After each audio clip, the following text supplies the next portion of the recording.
Hey guys, Kev here, and I want to do my first impressions on the Jake Hoback knives Sumo. So I picked this up at Blade Show. Long story short, we got there. It was one of the first booths I saw. Shout out to Casey from Knives Fast for the introduction. And I was chatting with Bill from Hoback Knives for a little bit, and he showed me the knife and the different variants, and I couldn't decide on which variant to get. There's this one, which is like plain titanium with blue accents, and then a satin blade with sort of a bead blast in the fuller there. Then there is a sort of similar one like this with gold accents. I think it's a little darker, and then a stonewash blade, so kind of a darker theme. And then there's one that is, I believe, PVD coated with purple accents and this satin blade. And I just couldn't decide between the three. And we had just gotten there, and I didn't want to just drop $550 on a knife and then maybe later see something for $1,000 I really wanted and really feel strapped. So I held off, and I came back a couple hours later, and they still had, I think, 3 left, but they were running out. They still had this variant and the goldish one, the darker one with gold, and I still couldn't decide. I just wasn't sure.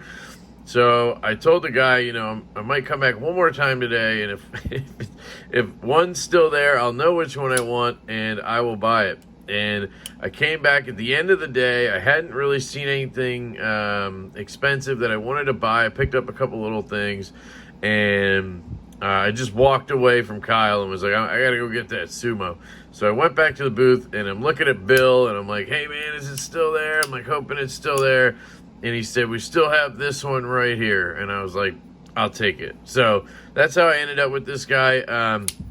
Absolutely loved it from Jump Street. It just was, a matter of there could have been something custom that I wanted to pick up, or you know how it goes, and I had just gotten there. So I just don't want that to sound like I wasn't sure about the knife, because I was sure right away that I really liked it.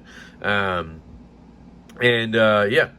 So I did pick this up for $550 at Blade Show. That is the retail price. Comes in a really nice wood box. If you've ever seen a Hoback unboxing or packaging, it's a nice wooden box with a little insert. It has a card with all the information on it. It's very well done. Very nice packaging, in my opinion. And I do want to thank Bill from Hoback Knives for being such a great dude. We chatted a little bit. He did his best, of course, to sell the knife the first 2 times, and he did. It just was a matter of me not taking it right away. And then, of course, I did pick it up at the end there. I didn't really get a chance to chat much with Jake. I think I just got to say hi. And so I mostly dealt with Bill, and I just want to thank him for being such an awesome dude. I appreciate it. You guys are really doing some cool stuff there, so thank you. And so let's go over the knife real quick. I'm not going to take this apart, at least not right now, just because I have it dialed in. I Loctited the pivot where I wanted it, so it does this, and it does not have any type of play in any direction. Of course, with a button lock, you're going to have a minor bit of up and down, but it's nothing to worry about. So, of course, in my full review, I'll do the whole shebang with, aesthetics, ergos, action, cutting, carry, value, and recommendations, all that stuff, sounds. So I just want to kind of give my initial thoughts on this, and I'm honestly blown away by it. This thing got me home safe. It sounds stupid. It's a knife. But I spent 13 hours in the car from 2 p.m. in Atlanta, Georgia to 3 a.m. in my hometown here in Pennsylvania. And I spent a long time in that truck, actually. And, I stopped for gas twice and literally, took a piss, jumped back in the truck, and was off. I wanted to get home to my family. So I was on the road for a long time without, much of a break. and you kind of get into this zone. I call it mindless driving. I do. You just kind of, you ever just get to point B and you're just like, damn, how did I don't even remember getting here. I know I drove, but it just kind of like went into autopilot. And when you go from daylight to darkness, or you're on a really dark stretch of highway and it's like hard to kind of focus, it happens, and you get tired. And this thing helped, man. I just sat there in the truck and I was just banging away and flicking and flipping and studding and button locking, and my God, it was just a pleasure, guys. You get tired of the middle finger flick. Okay, you can always go to the ring finger flick if you want. Solid ring finger flick. You can go to the thumb. Let that middle finger heal up a little bit. Then you can switch over to the kind of minimal flipper tab here. If you want to get crazy, you can start using the button lock, and it just it kept me entertained. It kept me going. And I really appreciate that, and I just enjoyed the knife. I bonded with this thing on that 13-hour drive. And honestly, since I got home, which, it was only a day and a half ago, but this thing's been in my pocket. I bought 6 knives, I think, or came home with 6 knives, and this has been in my front left pocket the entire time since I got back. I just absolutely have loved this thing and am loving this thing. I will point out there is one kind of flaw with this knife, sadly, and I think it's something easily fixed, and I think Hoback will take care of this because enough people are probably going to complain about it. Or somebody's going to have to come out with an aftermarket clip. I may try to get somebody in the community to help me out and mod this for me, but this clip right here, the end of it, you can see that point is already wearing out. That is super pokey. It is just, if you're right-handed, any pressure on that, and it absolutely gets you, and it'll leave a mark. Ow! I squeezed hard there for you. You can see the mark. It's just not comfortable, guys. Now, left-handed, it really doesn't even matter. But I will say, in certain grips like this, I can really feel it right here. But if I'm doing a normal kind of cutting grip, my thumb's up here and my hand's down here, that doesn't actually impact me. So that's one of the reasons why I had no issues picking this up. But I mean, I'm 100% sure that Hoback isn't, trying to sell this to just lefties. So I just think this is a simple fix. I mean, it really is just rounding it off. Maybe it messes the design up a little bit, but and I think I heard somebody say Jake isn't a fan of clips in general, and if he had his way, he wouldn't have clips on knives at all. And I get that, and this is hearsay, but that doesn't mean you should put a pointy ass clip on, right? And I'm not trying to, I'm just saying this thing is an absolute home run, and it would be a grand slam if you just fix that. I mean, I'm not kidding. This thing otherwise is absolutely fantastic. I am stunned at how good it is. I've never owned a Hoback before. This is my first Hoback. None of the other designs have really spoken to me. Not a big fan of those Japanese kind of Quaken designs like the Radford is, and I think there's one actually called the Quaken. The Enoch didn't really stand out to me. There's just there's a few models that I've seen, and I appreciate his work. I love anything American made. I love that he has the Hoback rolling detent system that other makers have utilized, and that's very innovative, and that's awesome. But I just haven't really seen a design that has got me going, and this one just stole my heart, and it's absolutely stunning. I mean, just look at the lines on this knife, and that clip does help, but just round it a little and it would still look good, and it would go with everything. This pivot design is fantastic. I kind of like to say it looks like a skull. Like if a face was looking sideways, it kind of looks like the silhouette of that. You could see the millwork in there. I mean, it's just fantastic. These thumb studs are very well done. the slot or fuller, whatever you want to call this thing. Everything is perfectly, chamfered around. It's just so well done. You have a fantastic button. This actuates like a dream. It's not up too high, but it's not down too low. It's in the perfect position. And then when you get to the actual blade, it's just, I don't know, it's just this gorgeous reverse tanto, I'm going to call it. Has a fantastic edge on it. This is 20 CV steel.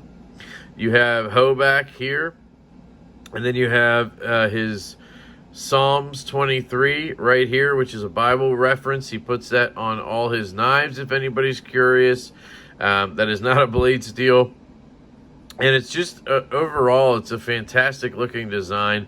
Ergonomically, it fits my hand like a glove. I have a large glove-sized hand, and it just absolutely fits perfectly. I could not ask for better ergos on a knife. And again, that clip is not affecting me as a lefty. Right-handed, it still fits really good, but you start to feel that right in the middle of your palm, and it's just an issue. Now, you also have this flat from the flipper choil right there that you can choke up on and use it as a flipper choil. So, man, it's very well done. And just to show you all the methods of operation here, you have a slot here. You can flick it right here. You can flick it up there. So you have the middle finger flick. Again, you can use your ring finger for that very well, actually. That fuller is long enough that I can get in there and almost flick it with more pressure that way. Then you have these beautiful thumb studs that are angled fantastically. You get up in there with your thumb and you can bang it out. You can also use your middle finger on the thumb stud if you like. Then you have this flipper tab. Now this is a little bit divisive here. It's not the best flipper tab. Like if this was a flipper only knife, or even if it just had the studs in the flipper, I don't think I'd like it as much. The slot really, really is why I love this knife, because I can middle finger flick it. That is my favorite way to open a knife. But having this flipper tab, even though it's not great, like if I just pull down on it, it's not going to deploy all the way most of the time. If I give it a lot of gas, I can get it to, but it almost hurt a little bit to do that because you end up dragging down here.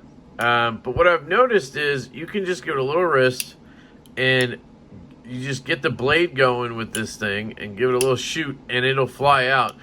And yeah, that's not ideal for a flipper tab. You guys know me. I am the detent diva. That's my new nickname according to people at Blade Show.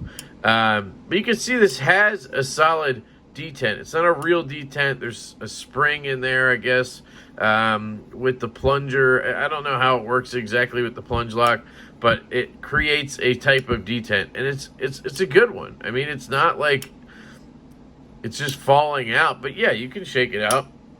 But it's not like that easy to do. So I really do like that. And when you have that with a flipper, it's just not going to be the best, right? And especially a flipper tab like this, but I like how he left it minimal, so it's all hidden, and especially for a lefty in pocket, I don't have any worries about it kind of like getting popped out, and it's just an extra bonus, really. That's how I look at it. It's a little bonus to flip with that, and it is fun. It is fun to use that flipper. You just kind of like have to instinctually just drag your finger down, and it will catch, and you give it a little wrist, and you're good to go. But when you're using 12 different deployment methods, having that little flipper tab there is actually kind of cool. So, guys, I really like this knife. The sounds on it are just fantastic. I mean, it sounds so good. It's titanium, but it's milled out incredibly well. It's one thing I wanted to point out because I didn't really like the titanium Malibu from ProTech, because it didn't have any milling. It was just a heavy chunker of titanium.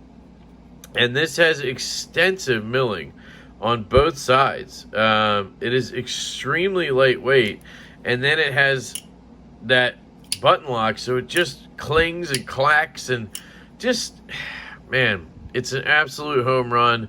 And it's a knife that was not on my radar. You know, I started thinking about it before Blade Show. I did ask some friends, like, have you heard of this Sumo?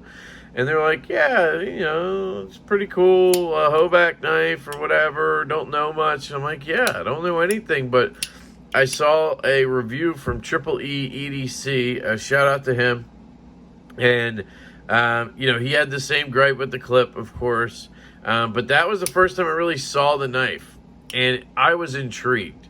And then at the show, when Casey took me over there, I fell in love, and then chatting with Bill, it cemented it, because I always love to support great people in the community. And, you know, Bill, he's not the maker, he's not Jake Hoback, but he is part of the company.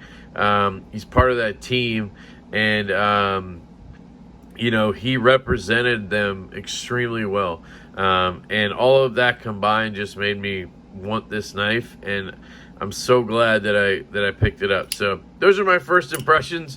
If you can't tell, they're really freaking positive. I absolutely love this knife, and I think I'll be carrying it for a while here, guys, and then I'll do the full review. Yeah, I'll let you know my ultimate thoughts on it, but I think it's a winner for sure. So that is the Jake Hoback Knives Sumo. I absolutely love you guys. I hope you have a fantastic day, and I will catch you later.